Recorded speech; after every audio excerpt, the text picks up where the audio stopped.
നമ്മൾ എഴുതി സമർപ്പിച്ച എല്ലാ നിയോഗങ്ങളെയും ഒരു നിമിഷം ദൈവത്തിൻ്റെ സന്നദ്ധിയിലേക്ക് സമർപ്പിച്ചുകൊണ്ട് ഒരു നിമിഷം നമുക്കെല്ലാവർക്കും ആ നല്ലവനായ ദൈവത്തെ നമുക്കിതുപോലൊരു ശുശ്രൂഷയിൽ പങ്കെടുക്കാനും നിയോഗങ്ങൾ സമർപ്പിക്കാനൊക്കെ ദൈവം നമുക്ക് അവസരം നൽകി. ഇതെല്ലാം ഒരു അനുഗ്രഹത്തിൻ്റെ ചില നിമിത്തങ്ങളാണ്. ഇതെല്ലാം ഈ പ്രാർത്ഥനയിൽ പങ്കെടുക്കുന്നത് പോലും ഒരു നിയോഗമാണ്, ഇതൊരു ഭാഗ്യമാണ്.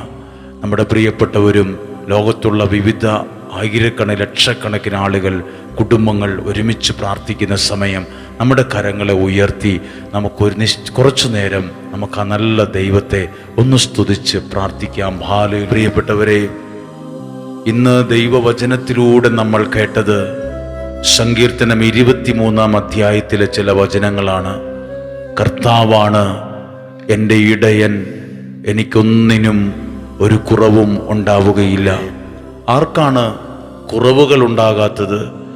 ദൈവം ഇടയനായിട്ടുള്ളവർക്ക്, എല്ലാവർക്കുമല്ല. ആരാധനയിൽ പങ്കെടുക്കുന്ന നമുക്ക് വിശ്വാസത്തിലൊന്ന് പറഞ്ഞേ, ഈ ദൈവം എൻ്റെ ഇടയനാണ്, എൻ്റെ ഇടയനായ ദൈവം. എൻ്റെ ദൈവത്തെ ഞാൻ വിളിക്കുന്ന അങ്ങനെ, എൻ്റെ ഇടയനായ ദൈവം.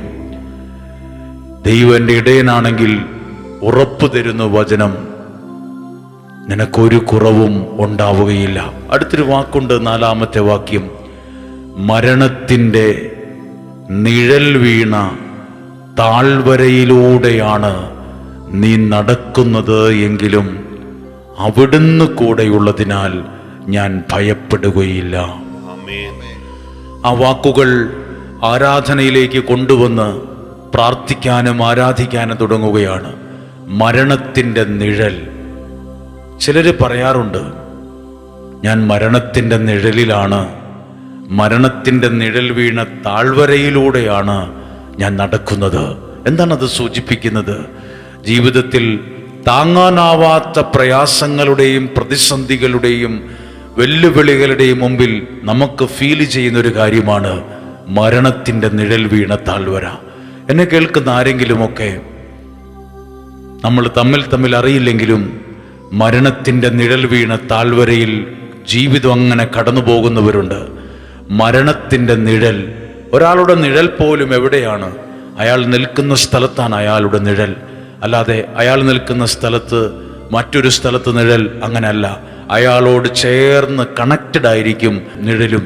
ഇതുപോലെ ജീവിതത്തോട് കണക്റ്റ് ചെയ്ത് നിൽക്കുന്ന മരണത്തിൻ്റെ നിഴൽ വീണ ജീവിത സാഹചര്യങ്ങളുണ്ടാകും.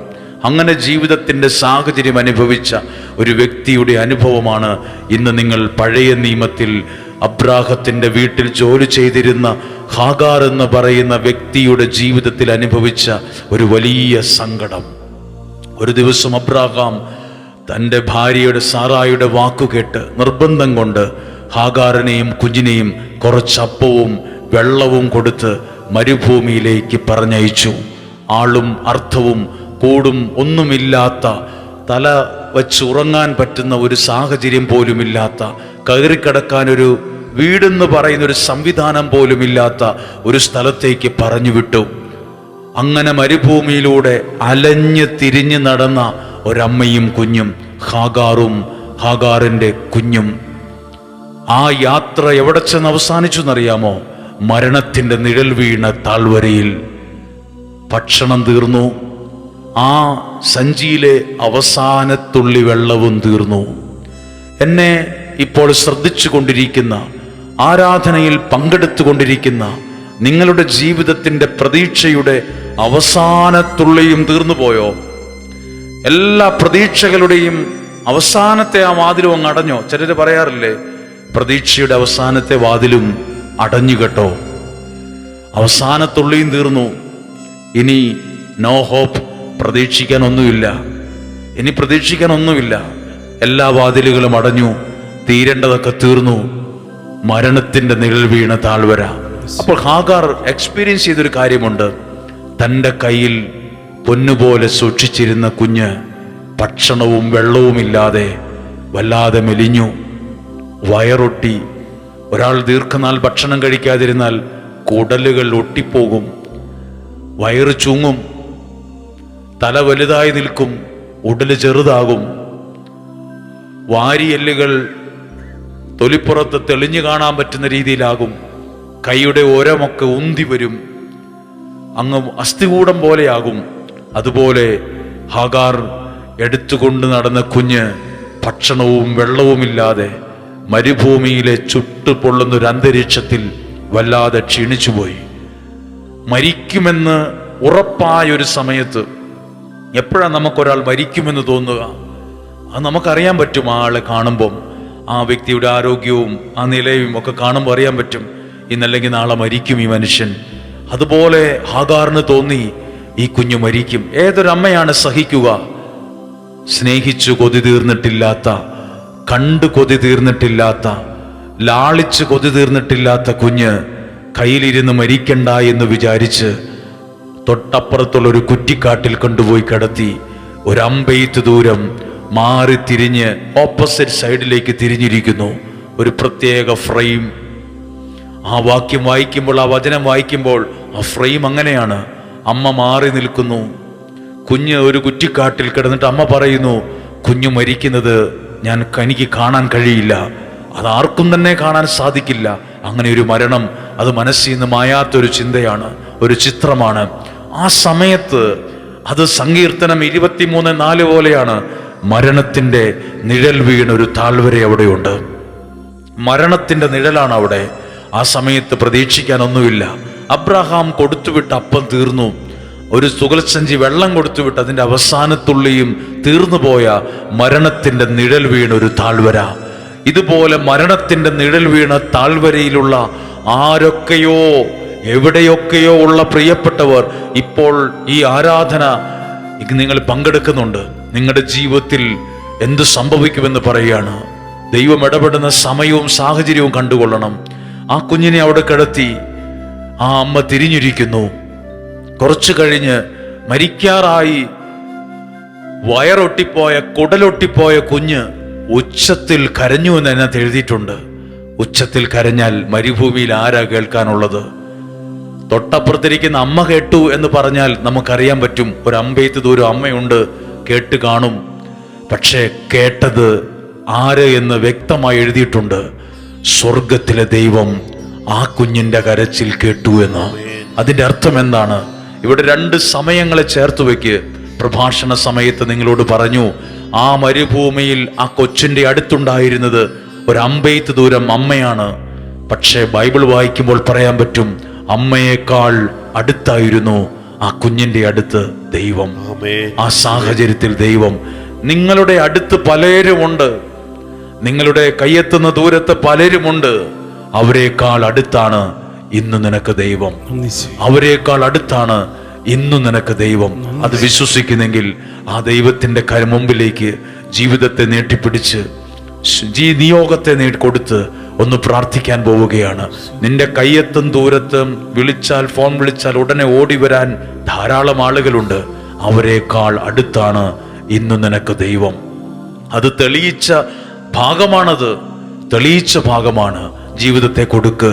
ആ കുഞ്ഞിന്റെ കരച്ചിലിൽ പോലും ദൈവം ഇടപെട്ടെങ്കിൽ, നിങ്ങൾ പുറത്തെ കണ്ണുകൾ കൊണ്ട് കരയുന്നവരല്ലെങ്കിലും നിങ്ങളുടെ അകത്തെ മനസ്സ് ആരും കാണാതെ കരയുന്നു, ആരും കാണാതെ ഒത്തിരി ദുഃഖിക്കുന്നു. അത് ആ ദൈവത്തിന്റെ കരങ്ങളിലേക്ക് ജീവിതത്തെ കൊടുത്ത് ഒരു നിമിഷം ഒന്ന് സ്തുതിച്ച് പ്രാർത്ഥിക്ക്.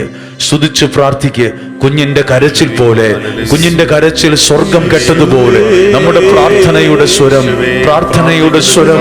ആരാധനയുടെ സ്വരം, നിലവിളിയുടെ സ്വരം, പ്രാർത്ഥനയുടെ സ്വരം സ്വർഗം കേൾക്കുന്നു.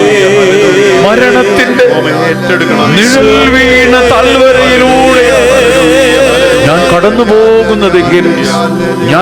പോകുന്നതെങ്കിൽ എന്റെ ദൈവം എന്റെ കൂടെയുള്ളതിനാൽ,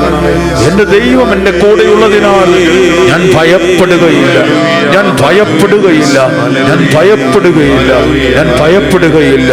ഹല്ലേലൂയ, ഹല്ലേലൂയ, ഹല്ലേലൂയ. യേശുവേ, ദൈവമേ ഇടയനത്രേ. ഇവിടെ ഇപ്പോൾ പ്രാർത്ഥിക്കുമ്പോൾ ദിവ്യകാരുണ്യം ഈശോ നിങ്ങളോട് പറയുന്ന കാര്യമാണ്. മരണത്തിൻ്റെ നിഴൽ വീണ താഴ്വരയിലാണ് നിങ്ങളോ നിങ്ങളുടെ കുടുംബമോ ഇപ്പോൾ ആയിരിക്കുന്നതെങ്കിൽ ദൈവം നിങ്ങളുടെ കൂടെയുണ്ട്.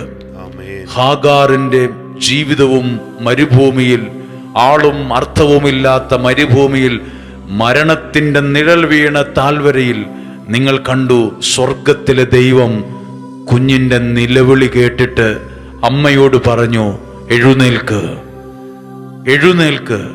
എന്നിട്ട് ആ കുഞ്ഞിനെ കൈകളിൽ എടുക്കാൻ പറഞ്ഞു. എന്ത് വിഷമത്തോടെയാ ആ കുറ്റിക്കാട്ടിൽ കിടത്തിയെന്നറിയാമോ? ഇപ്പം മരിച്ചു പോകും, എല്ലാം കൈവിട്ടു, അവസാനത്തുള്ളിയും തീർന്നു. പ്രതീക്ഷയുടെ അവസാനത്തെ ആ ജനലും വാതിലും വരെ അടഞ്ഞു. അപ്പോഴാ താഴെ വച്ചത് നിരാശയോടെയാണെങ്കിൽ ദൈവം എടുക്കാൻ പറഞ്ഞു. അതേ വിഷയം, അതേ കാര്യം ദൈവം എടുപ്പിച്ചത് നിരാശയോടെയല്ല, പ്രതീക്ഷയോടെ. ആ കുഞ്ഞിനെ എടുക്കുമ്പോൾ ആ കുഞ്ഞിന്റെ മുഖത്ത് നോക്കി സ്വർഗം പറഞ്ഞൊരു മറുപടിയുണ്ട്, ഇവനിൽ നിന്ന് ഒരു വലിയ ജനതയെ ഞാൻ കൊണ്ടുവരും.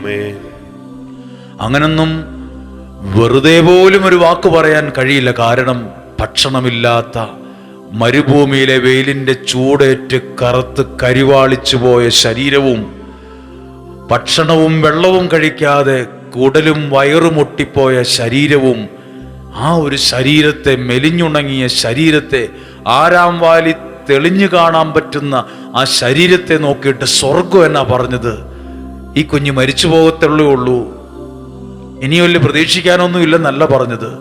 നമ്മളൊക്കെ നമ്മുടെ ജീവിതത്തിന്റെ കുഞ്ഞു കുഞ്ഞു വിഷമങ്ങൾ വന്നപ്പോൾ തന്നെ നമ്മൾ പറഞ്ഞത് നിരാശയുടെ വാക്കുകളാണ്. എന്നാൽ സ്വർഗം പറഞ്ഞു, ഇവനിൽ നിന്ന് ഞാൻ വലിയൊരു ജനതയെ പുറപ്പെടുവിക്കും. അടുത്ത വാക്ക് എന്നറിയാമോ? അവൻ മരുഭൂമിയിൽ വളർന്നു, അവൻ സമർത്ഥനായി മാറി. ആരവനെ പഠിപ്പിച്ചു?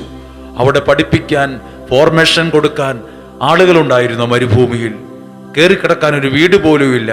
അന്നേരമാണോ ഫോർമേഷൻ കൊടുക്കാൻ ആളുകൾ? പിന്നെ എങ്ങനെ സമർത്ഥനായി മാറി? അതാണ് ദൈവത്തിന്റെ പരിപാലന. യഹോവ എൻ്റെ ഇടയനാണെങ്കിൽ ഒരു കുറവും ഒരു മരുഭൂമിയിലും വരികയില്ല, ഒരു പ്രതിസന്ധിയിലും വരികയില്ല.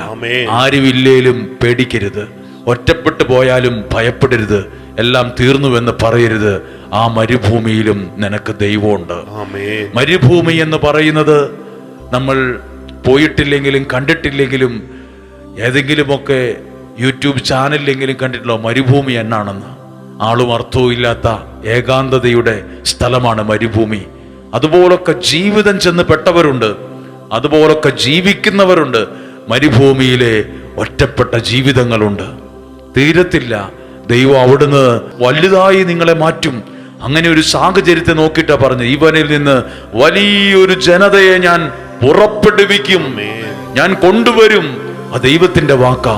അങ്ങനെയെങ്കിലും ഒന്ന് ഏറ്റുചൊല്ലി പ്രാർത്ഥിച്ച്, കർത്താവായ യേശുവേ, ഞങ്ങൾ കേട്ട ഈ വചനങ്ങളെ വിശ്വസിക്കുന്നു.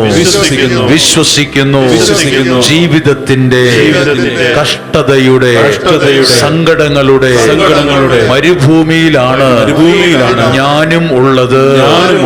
എങ്കിലും ഞങ്ങൾ പ്രതീക്ഷിക്കുന്നു അങ്ങ് ഞങ്ങളുടെ കൂടെ ഉണ്ടെന്ന്.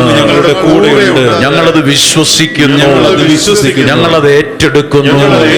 ഞങ്ങളെ അനുഗ്രഹിക്കണമേ. ഈ ആരാധനയിൽ ലോകമെമ്പാടും പങ്കെടുക്കുന്ന എല്ലാ കുടുംബങ്ങളെയും, എല്ലാ വ്യക്തികളെയും, എല്ലാ കുഞ്ഞുങ്ങളെയും ഇപ്പോൾ ഈ ആരാധനയിലേക്ക് ഞങ്ങൾ സമർപ്പിക്കുന്നു. അങ്ങ് ഏറ്റെടുക്കണമേ, അങ്ങ് അനുഗ്രഹിക്കണമേ, അങ്ങ് ഉത്തരം നൽകണമേ. Hallelujah, hallelujah, hallelujah. യേശുവേ നന്ദി, യേശുവേ ആരാധന. പരിശുദ്ധാത്മാവേ നന്ദി, പരിശുദ്ധാത്മാവേ ആരാധന. Hallelujah, hallelujah.